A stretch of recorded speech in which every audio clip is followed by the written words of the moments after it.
ربی انی لما انزلت الی من خیر فقیر نحمدہ ونصلی علی رسولہ الکریم اما بعد۔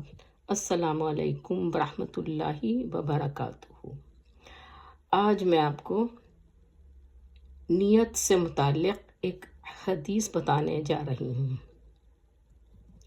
تو پہلے یہ حدیث جو آپ کے سامنے ہے، اس کو یہ عربی زبان میں ہے، پہلے ہم اس کو پڑھ لیتے ہیں۔ تو آئیے بسم اللہ الرحمن الرحیم کرتے ہیں ہم۔ امیر المومنین ابی حفص عمر بن خطاب رضی اللہ تعالی عنہ قال سمعت رسول اللہ صلی اللہ علیہ وسلم یقول انما الاعمال بالنیات وانما لکل امرئ ما نوی فمن كانت ہجرته إلى الله ورسوله فہجرته إلى الله ورسوله ومن كانت ہجرته للدنيا يصيبها أو امرأة ينكحها فہجرته إلى ما هاجر إليه۔ تو یہ اس طرح سے حدیث ہے۔ آئیے اب ہم لوگ دیکھتے ہیں کہ اس کا اردو میں ترجمہ کیا ہے۔ تو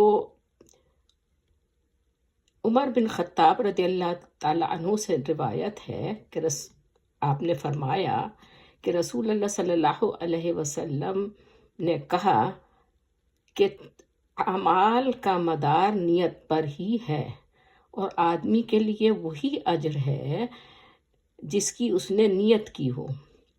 جس شخص کی نیت ہے ہجرت اللہ ہے، یعنی اللہ کے لیے ہجرت ہے اور اس کے رسول کی طرف اس کی ہجرت ہے، تو اس کی ہجرت اللہ اور اس کے رسول کی طرف ہی ہوگی، ہے وہی مانی جائے گی۔ اور جس شخص کی ہجرت دنیا حاصل کرنے کے لیے یا کسی عورت سے نکاح کرنے کے لیے تھی، تو اس کی ہجرت اسی چیز کی طرف ہوگی جس طرف اس نے ہجرت کی۔ اور یہ حدیث ہے صحیح مسلم و بخاری دونوں سے ہے۔ بخاری شریف میں تو یہ پہلی حدیث ہے، انما الاعمال بالنیات بخاری شریف کی یہ پہلی حدیث ہے، اور اسی طرح سے مسلم شریف میں بھی یہ حدیث موجود ہے۔ تو یہ تو اس کا میں نے آپ کو ترجمہ بتلا دیا۔ اب اس حدیث کے بارے میں عبدالعزیز الوی حفظہ اللہ اس کے فوائد اور مسائل کے تحت بتلاتے ہیں کہ یہ حدیث اسلام میں بنیادی حیثیت کی حامل ہے، یعنی کہ اسلام کی جو بنیادی حیثیت ہے، جو بنیاد ہے، اسی حدیث پر ہے کہ جو بھی آپ نیت کرتے ہیں وہی عمل، اور نیت کر کے جو عمل کرتے ہیں وہی آپ کا اسی میں کاؤنٹ ہوگا، یعنی جس عمل کی آپ نے نیت کی ہے وہ عمل اسی میں کاؤنٹ ہوگا۔ اس لیے بعض ائمہ نے اس کو نصف اسلام یعنی آدھا اسلام کہا ہے، بعض نے اس کو ثلاثہ اسلام کہا ہے، بعض نے اس کو ربع الاسلام کہا ہے، اور نیت کے معنی اس جذبے کے، اس ارادے کے بتایا ہے جس کا کہ آپ اپنے دل میں رکھتی ہیں یا رکھتے ہیں۔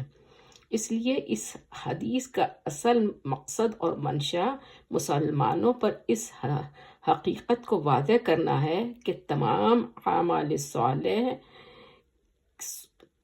کے صلح و فساد اور مقبولیت اور مردودیت کا دار و مدار صرف اور صرف نیت پر ہے، یعنی وہی عمل صالح ہوگا جس کی نیت اور جو اللہ کے یہاں قدر و قیمت کا حامل ہوگا، اور جس کا نیت کرنے والا اخلاص کے ساتھ میں نیت کرے گا۔ اور بڑے سے بڑا عمل بھی اگر اخلاص اور الوہیت سے خالی ہے تو وہ اسی جذبے میں